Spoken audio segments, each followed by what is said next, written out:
పదవులకు ఆశించి కాదు, మార్పును ఆశించి రాజకీయాల్లోకి వచ్చాను. మీ భవిష్యత్తు తరాలకి దోపిడీ జరగకుండా అండగా నిలబడటానికి వచ్చాను.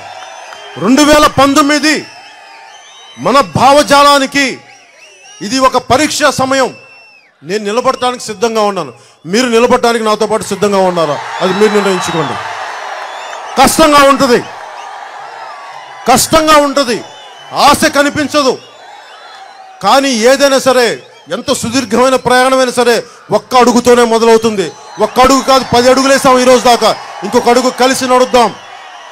నాయకులందరికీ ఒకటే చెప్పాను, మీరు 2019 మనకి ఇది ఆఖరి ఎలక్షన్లు కాదు, మొదటి ఎలక్షన్స్ కాదు, ఇది మొదటి ప్రయాణం మట్టుకే. నేను ఓటమి పోరాటం అని చచ్చిపోయింది మన చావ. మన పోరాటం అనే ఒక శక్తి చచ్చిపోయింది మన భారతదేశంలో. యువతలో ఆటలాడటం మానేశాం. ఎంతసేపు టీవీలో కూర్చున్నా, సోషల్ నెట్వర్క్లో చూసి కనిపించకుండా తిట్టుకోవడం కాదు. రా, బయటికి రా, లోపలికి రా, బయటికి రా.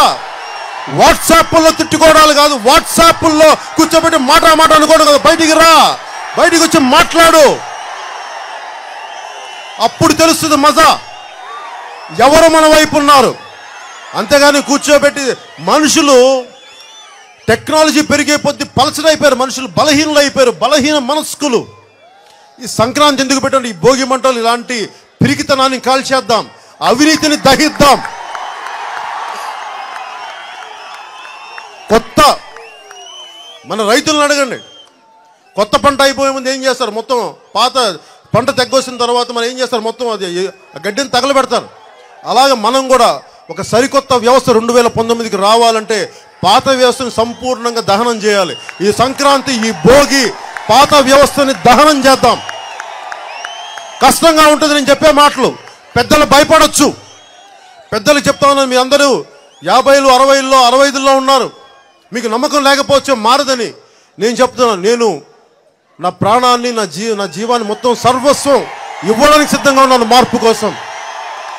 వ్యవస్థ మారాలి. నేను వ్యవస్థను బలోపేతం చేయడానికి వచ్చాను. ఒక పోలీసులు కానీ, రెవెన్యూ యంత్రాంగం కానీ వాళ్ళ పని వాళ్ళని చేయనిస్తే ఎందుకు జరగవండి పనులు? వ్యవసాయ శాఖ అధికారులు వాళ్ళ పనులు చేస్తే ఎందుకు జరగవు పనులు? ఎమ్మెల్యేలు కానీ వీళ్ళ ప్రమేయం లేకపోతే అధికారులు సంపూర్ణంగా చేయగలరు. తప్పు చేశారు, మీకు శిక్షించే అధికారం ఉంటుంది.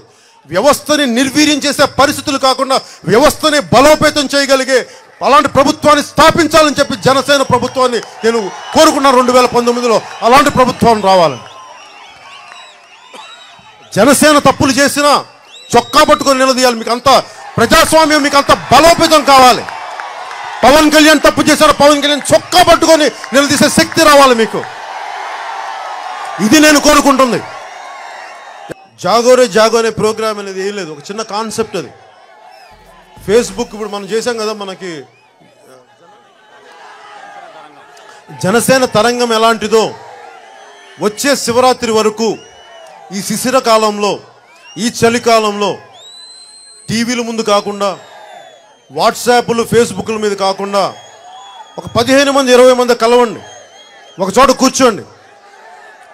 ఈ రాజకీయ వ్యవస్థని మీరు చూడండి. తెలంగాణ కోసం అంతమంది రోడ్ల మీదకి వచ్చారు. మీరందరూ భాగస్వామ్యులు కావాలి. మీరు పొద్దున ప్రతి రాజకీయ నాయకుడు వస్తారు, తెలుగుదేశం నాయకులు వస్తారు, వైసీపీ నాయకులు వస్తారు. అడగండి వాళ్ళని, మమ్మల్ని కూడా అడగండి, జనసేన నాయకులు కూడా అడగండి. మీరు వస్తే ఏం చేస్తారు, ఎలా నిలబెడతారు, అన్నీ అడగండి. ముగ్గురిని ఒకటే ప్రశ్నలు అడగండి.